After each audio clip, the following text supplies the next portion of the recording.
If it weren't the so-called home of the Krabby Patty, nobody would be in Bikini Bottom would be crazy enough to eat here. Hey everyone, Keelan Mackay writer Nathan here, and today I'll be doing a remake of the top 10 reasons why the Krusty Krab from SpongeBob SquarePants should go out of business.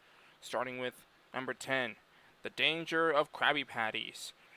Krabby Patties lean far more towards an addictive drug than a fast food veggie burger. I'm not kidding, everyone. It's for the best you stay away from them.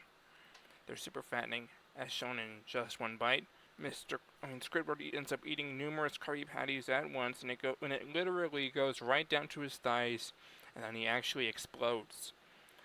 On the other side of the spectrum, as shown in Pat No Pay, if you don't have a Krabby Patty for an extended period of time, you'll suffer from Krabby Patty withdrawal, where the symptoms include painful stomach cramps until you get a Krabby Patty. Number 9. Mr. Krabs exploiting Patrick Star. Patrick is a regular at the Krusty Krab for years and has even worked there a couple times, but it doesn't last long. In the episode No Hat for Pat, Patrick gets his job starting as a sign spinner and later gets his own Krusty Crew hat. But it makes him top heavy and it causes him to constantly fall on his face over and over again, which entertains the customers. Mr. Krabs decides to take this to the extreme by having Patrick fall into a bucket of spiny sea urchins. However, it all backfires and the customers take their money back by force. Patrick gets canned yet again, which begs the question, if Mr. Krabs is willing to put his employees through so much physical abuse and get them sent to the hospital just to make some money, who else besides SpongeBob would work for that miserly crustaceous monster? Number 8. Steals money from both customers and employees. In the episode Cracked Crabs, Mr. Krabs, during a cheapskate crab convention, puts up a sign that has customers charges customers $1 per footstep, which is completely and utterly absurd. No way to treat customers in any way whatsoever. And in Mutiny on the Krusty, he even has his employees empty their wallets his customers empty their wallets completely before leaving the Krusty Krab. It's bad enough that Mr. Krabs not only steals money from his customers, but from his own employees too. He pays them next to nothing, so he's basically putting them in extreme, if not exceptional, poverty. As shown in Squid on Strike, he docks SpongeBob and Squidward's pay for the most arbitrary reasons such as breathing, standing, talking, chewing, and even existing. In the episode Big Pink Loser, he even has his employees pay him for every use of service. Number 7. Mandatory patronage. The Krusty Krab's crustaceous penny-pinching owner has a very strict set of rules for his restaurants, such as it's mandatory to order a side of fries, napkins, and refills for drinks cost extra money, and there's no free meals for anyone, whether they're royalty or not. In fact, according to Mr. Krabs, all money brought into the Krusty Krab must be spent.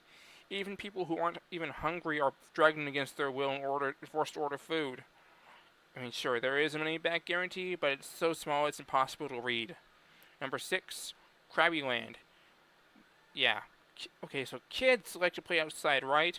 In the titular episode, Krabby Land, Mr. Krabs builds a playground out of junk due to his penny pinching, and it's extremely hazardous to the point that a kid who attempted to go down a slide ended up getting battered and bruised. Krabs avoids being sued by having them sign coloring books, which are actually liability waivers, and promises to bring in the mascot, Krabby the Clown, and even goes as far as to dress up as the mascot himself. Fucking cheapskate crustacean. Here is the comparison between Krabby the Clown and a real clown. A real clown would wear a makeup, have a rainbow-colored afro wig, would wear makeup, have rainbow-colored clothing, and big goofy shoes. He can do tricks like telling jokes, hurling cream pies at people, make balloon animals, and balance on a ball. Krabby the Clown, on the other hand, is a cheaply designed clown, and where Krabs just wears a spotted tie and a blue painted tomato to act as a rubber nose. Number 5. Animal cruelty. In the episode Jellyfish Hunter, Mr. Krabs notices that people actually like SpongeBob's new Krabby Patty with jellyfish jelly and has him hunt every jellyfish in jellyfish fields. But little does our little square buddy know, Mr. Krabs is secretly running a jellyfish sweatshop in where he stretches, squeezes, and juices the poor creatures and possibly even kills them. Luckily, SpongeBob is able to stop the madness and before the jellyfish are rendered extinct, and Krabs gets a heaping helping of karmic justice by getting zapped. Number 4. Reselling old food. Does Mr. Krabs care if the food is good or not? Nuh-uh. It has to be sold regardlessly. In one episode, Born Again Krabs, SpongeBob finds an old, moldy, and gross Krabby Patty under the grill and chucks it in the garbage. But Krabs has an alternative, and that's reheat it and resell it. And as a result, no customers came because of the gross, that Krusty Patty. There's also, in the episode, the Krusty Sponge, in where Krabs starts selling spongy patties, which causes the customers to become sick, yellow, and spongy, as well as in the time in For Hero or To Go, and where Mr. Krabs has SpongeBob fish out Krabby Patty bones that have been flushed down the toilet. Ugh. Number 3. Overworked and underpaid employees. If you're looking for a job in the fast food industry, it's probably for the best that you find somewhere else, because working at the Krusty Krab is a greasy nightmare to say the least. Not only does Mr. Krabs overwork his employees to the bone, but he refuses them to give them raises in their paychecks, and he makes them work after hours, too. In the episode Fear of a Krabby Patty, Mr. Krabs opens the Krusty Krab for 24 hours just to one-up Plankton. At first, SpongeBob is elated at the idea of non-stop work, but upon being ordered to make 1,000 Krabby Patties, Squidward is driven into exhaustion, and SpongeBob is driven into madness and starts hallucinating. Number 2. Numerous health violations. The Krusty Krab is a friggin' pigsty. While it has a certain rustic charm to it, sanitary conditions are leaving a lot to be desired, and I mean a lot. It is usually pretty friggin' grimy there, with the walls oozing green slime, and there's always the possible risk of a fungus outbreak and food poisoning. One of the Krusty Krab's most disgusting moments was in the episode Greasy Buffoons, and where Krabs was having SpongeBob serve the customers excessive grease just to one-up Plankton, causing the customers to become sick to their stomachs, lethargic, and addicted to the food's unhealthy flavoring. Krabs' gross negligence and inability to clean up his act could have resulted in him losing the Krusty Krab forever unless SpongeBob came along to save the day. Up next, 6 dishonorable mentions. Dishonorable mention number 1. Fired SpongeBob to save a nickel. As shown in the episode, SpongeBob, you're fired. Mr. Krabs fires SpongeBob as a means to save one measly fucking nickel. Apparently Mr. Krabs makes the god-awful boss. Dishonorable mention number 2. Extreme understaffing. Mr. Krabs only hires 2 workers to work for him. One to do all the customer service, the other to do all the cooking and cleaning. This may be a cartoon, but in real life it is severe understaffing, and you need more than 2 people to work in a restaurant. Dishonorable mention number 3. Lunch breaks are too short. In the episode Jellyfish Hunter, SpongeBob is given a lunch break for 5 minutes. SpongeBob says it's 1 more minute than yesterday. Yeah, lunch breaks need to be longer than that. Dishonorable mention number 4. Lunch breaks are too rare. In the episode Break-In, Mr. Krabs is threatened with a fine to say the least.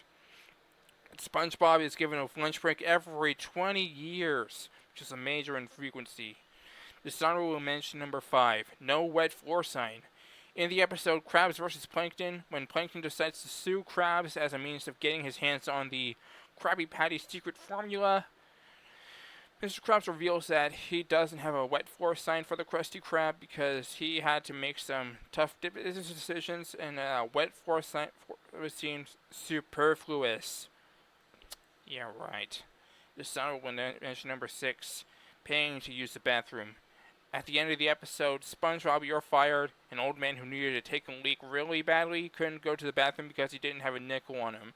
Of course, pay bathrooms are more common in Europe, but an American business that pays people to use the bathroom would have to go out of business.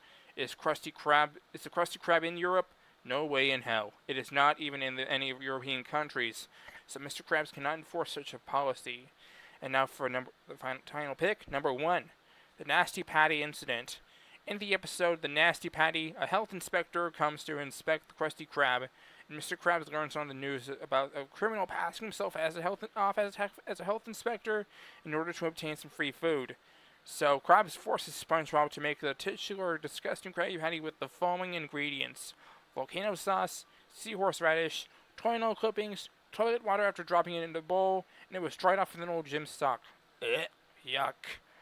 They thought he ate the patty, but it was actually a fly going into Inspector Yellowtail's mouth, causing him to choke, and he was knocked out.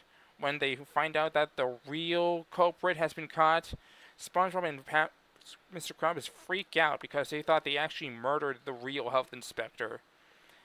After being knocked out, coming out of unconsciousness and being knocked out a couple more times, Health Inspector Yellowtail still gives the Krusty Krab a passing grade. One reason why I'd rather work at Freddy Fazbear's Pizza, the Chum Bucket, or another fast food restaurant. If it were up to the Better Business Bureau, or of course the Bikini Bottom Bogus Business Bureau, the Krusty Krab would be shut down for good and scheduled for demolition. Mr. Krabs would be serving a life term in prison, and SpongeBob and Squidward would be unemployed. For those who are looking for a job in the fast food industry, I suggest that you look as far away from the Krusty Krab as possible, because you'll be overworked, underpaid, and treated like you're in a sweatshop. And that business is run by a conniving, parsimonious, cheapskate crab. The same goes if you want to eat out. Look away from the Krusty Krab, because you'll be cheated poorly, and you'll be forced to empty out your entire wallet. Next time, I'll be doing a remake of the top 10 reasons why Peter Griffin from The Family Guy should be arrested. This is Key Little Kai writer Nathan signing off. See you later, and have a good one.